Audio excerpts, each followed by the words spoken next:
A diferença entre eras e dispensações. As eras, também traduzidas como séculos ou mundo, dependendo da versão, costumam ser frequentemente confundidas com dispensações, mas são coisas diferentes, apesar de estarem de alguma maneira conectadas. Na verdade, a maioria daqueles que ensinam o dispensacionalismo costuma apresentar um gráfico de eras chamando-as de dispensações. Somos gratos por preservarem a verdade dispensacional, mas eles não são claros quanto a estas distinções. Essencialmente, o que fazem é homogeneizar ou mesclar eras e dispensações, fazendo delas uma mesma coisa. Por exemplo, o Angle Bible Dictionary diz que uma dispensação é uma era de tempo durante a qual o homem é provado. O gráfico das 7 dispensações de C. Scofield é outro exemplo desta mistura. Nas Escrituras, uma era é uma época ou período de tempo que já passou, está passando ou passará neste mundo. Períodos assim são chamados de os tempos dos séculos, ou tempos eternos. Tito capítulo 1, verso 2, dependendo da versão da Bíblia. Uma dispensação, como já observamos, é um mandato público de Deus na administração de suas formas de tratar com o homem, envolvendo determinadas exigências morais e espirituais para aqueles que estão em sua casa. Essas administrações podem mudar durante uma era, mas elas não são eras. As Escrituras fazem distinção entre as duas coisas. Em seu ministério, o Senhor falou de duas eras em particular: nesta era, nem na era que há de vir.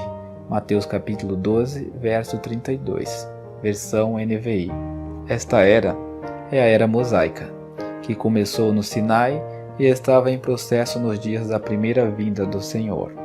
Quando ele foi rejeitado e expulso deste mundo, esta era passou a ser caracterizada de outra forma e se tornou uma presente era perversa. Gálatas capítulo 1, verso 4. O século mau, o mundo perverso, dependendo da versão.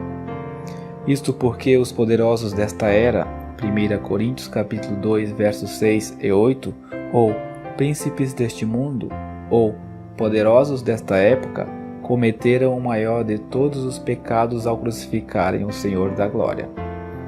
Escolheram Barrabás, o ladrão, ao invés de Cristo. E agora todo o mundo está no maligno. 1 João capítulo 5, verso 19.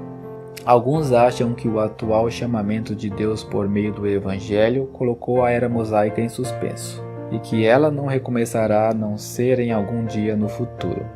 Mas isto não é correto. A era mosaica continua seguindo seu curso na Terra nos dias de hoje. A vinda do Espírito Santo e a introdução do cristianismo não fizeram com que ela terminasse e tampouco deram início a uma nova era. Todavia, embora a era mosaica não esteja suspensa, a conexão de Deus com Israel como nação está suspensa. Aqueles que creem no Evangelho são chamados para fora dentre judeus e gentios para serem feitos parte da igreja.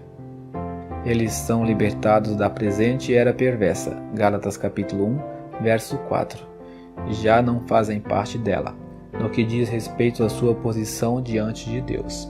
A igreja, portanto, não tem qualquer ligação com a terra e com as eras ou períodos de tempo, pois ela é uma entidade celestial que está fora do tempo.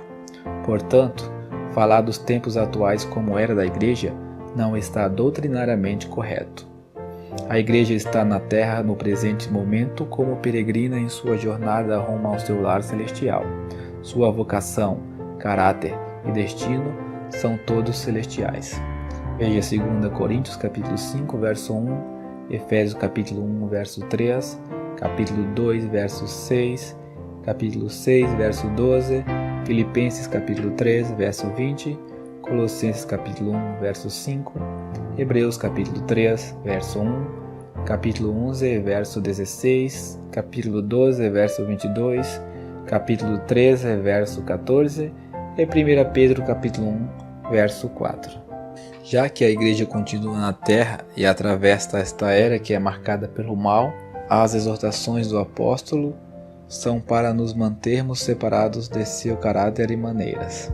devemos viver neste presente século. Era sóbria, justa e piamente. Tito capítulo 2, verso 12.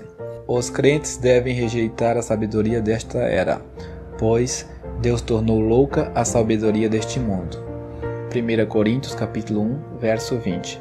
Além disso, os cristãos materialmente ricos deste mundo, desta era, 1 Timóteo capítulo 6, verso 17, são admoestados a não confiarem na incerteza das riquezas. Eles devem distribuir suas posses e deste modo entesourarem para si mesmo um bom fundamento para o futuro. 1 Timóteo capítulo 6, versos 18 e 19. É triste ver que alguns cristãos hoje estão deixando de lado sua perseverança e passando a amar o presente século, ou era. 2 Timóteo capítulo 4, verso 10. E, como consequência, se estabelecendo no mundo. Demas é um exemplo disto. 2 Timóteo capítulo 4, verso 10.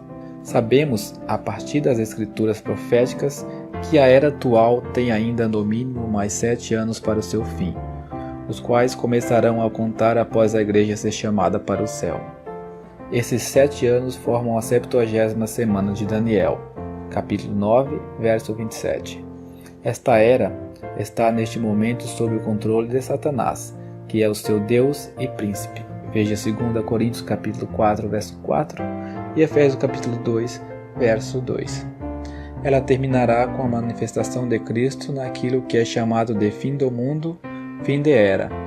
Mateus capítulo 13, verso 39 ao 40 e 49, capítulo 24, verso 3 e capítulo 28, verso 20.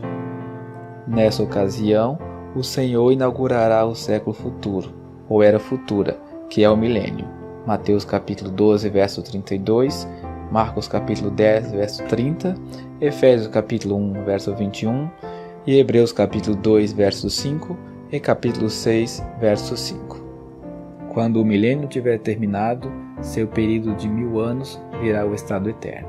As Escrituras chamam isso de séculos dos séculos, ou todo sempre. Gálatas capítulo 1, verso 5, Efésios capítulo 2, verso 7, capítulo 3, verso 21, 1 Timóteo capítulo 1, verso 17, 1 Pedro capítulo 5, verso 11 e Apocalipse capítulo 5, verso 13 e capítulo 22, verso 5. Não é exatamente uma era, pois as eras estão associadas ao tempo, e não há tempo na eternidade. Resumindo, uma era é um período de tempo e uma dispensação é um mandato de Deus, uma economia, durante um período determinado de tempo em relação a alguma revelação específica da verdade que ele entregou à sua casa.